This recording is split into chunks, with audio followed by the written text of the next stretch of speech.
Hello and welcome to Daily Current Affairs by New IAS.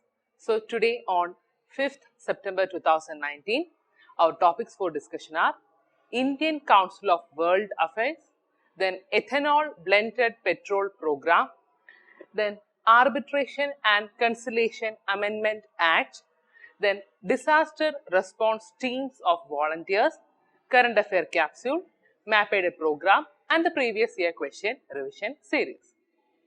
So, our first topic, that is Indian Council of World Affairs.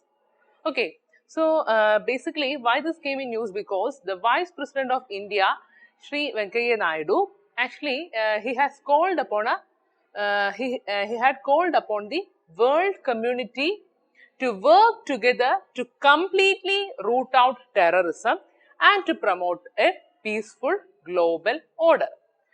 Okay, so while he was speaking at the valedictory session of a national conference on India-Africa partnership in changing the global order, priorities, prospects and challenges, organized by the ICWA, means Indian Council of World Affairs.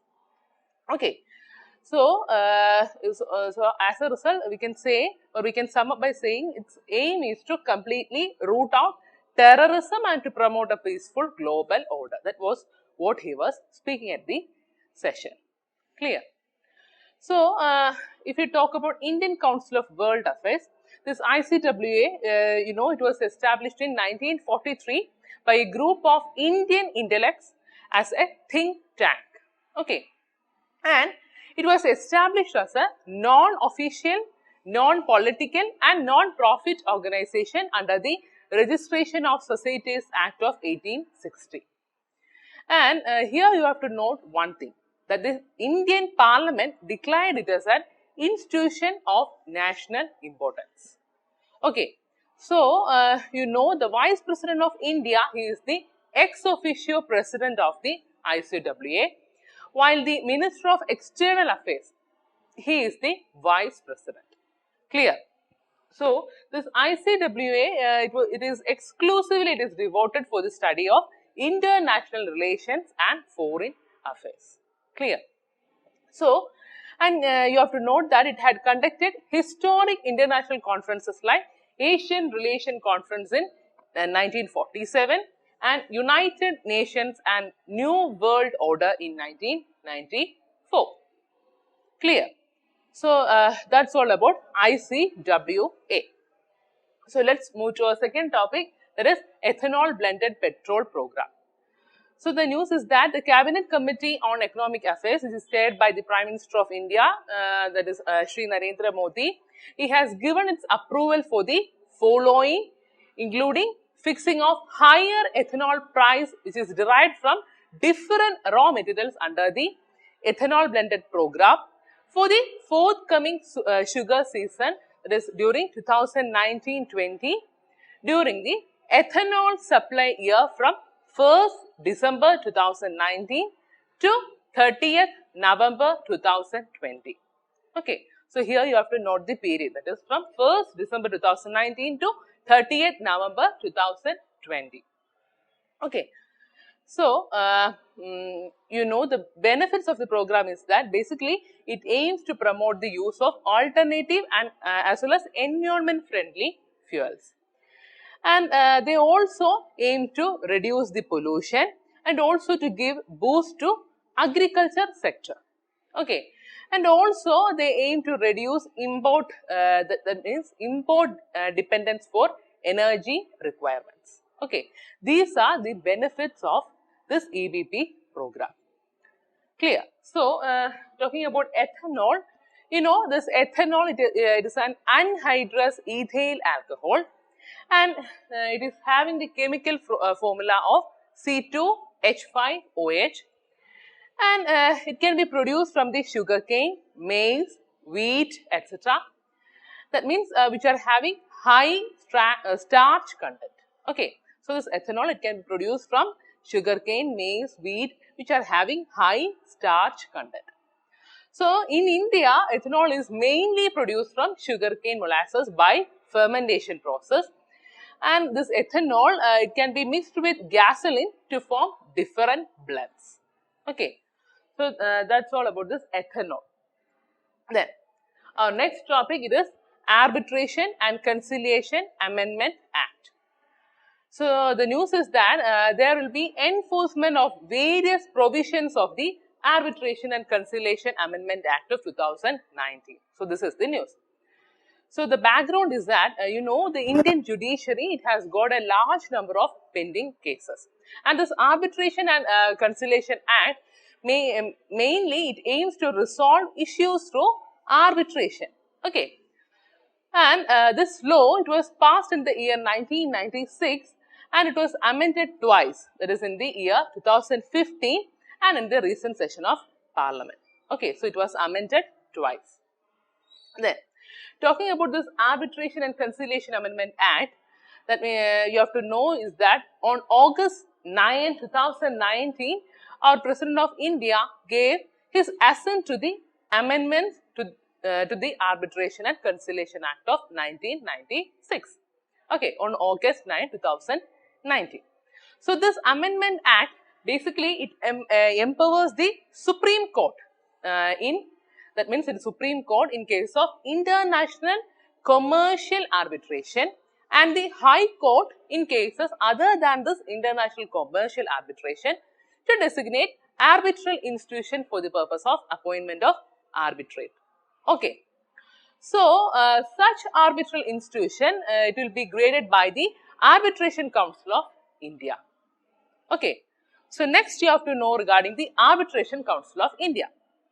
So, the Arbitration Council of India, the Act, basically it introduced the concept of an Arbitration Council of India, which will be established by the notification by the central government, and it will, its headquarters is in Delhi.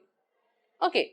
So, talking about the composition of the council, this council, first it includes a chairperson.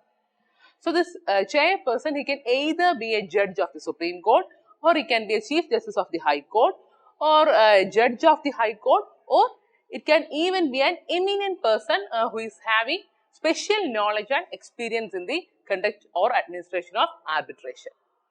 Okay. Then, this chairperson, he will be appointed by the central government in consultation with the Chief Justice of India. Okay, and about the other members of the council, this other members of the council will include an eminent arbitration practitioner and an eminent academician. Okay, so the ex officio members of the council, it will include either the Secretary to the Government of India in the Department of Legal Affairs, then Ministry of Law and Justice, then Secretary to the Government of India in the Department of Expenditure, then the Ministry of Finance or their representative, that means their respective representatives not below the rank of Joint Secretary. Okay, so these are the ex officio members of the council. So first we talk about the chairperson, then the other members, it will be either the eminent arbitration practitioner or an eminent academician, and next we are talking about the ex officio members. Clear? Then, one representative of a recognized body of the commerce and industry, it will also be a part of, it will also be a part-time member. Okay, clear?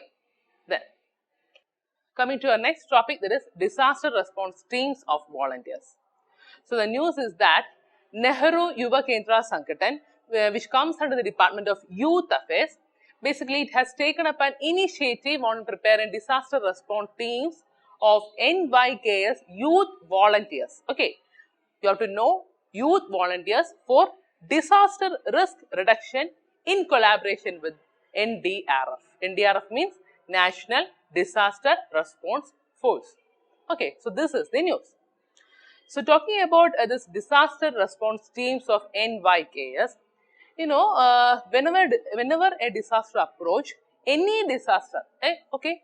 So this any disaster, basically it requires a quick response in order to save the lives and also to contain the damage and prevent any secondary disaster. So the affected community is always the first responder. Okay. So, in most instances, what happens is that this takes place spontaneously outside the organized setting. And here, it is proposed to establish institutional mechanism for organized as well as structured engagement of NYKS by creating a block level disaster response team of volunteers. Okay, so it consists of 30 young volunteers are to be selected from each block.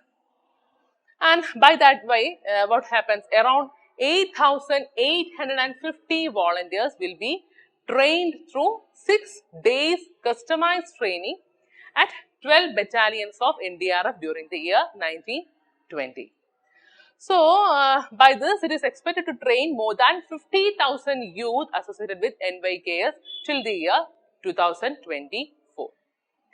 So, here also a comprehensive course it has been prepared by the NDRF which includes topics like basic search and rescue, then we can say patient assessment, then giving CPR, then what you have to do while snake biting, then fire safety, etc. Okay. Then about Nehru Yuva Kendra Sangadan, you know, it is the largest grassroots level youth organization of its kind in the world. Okay.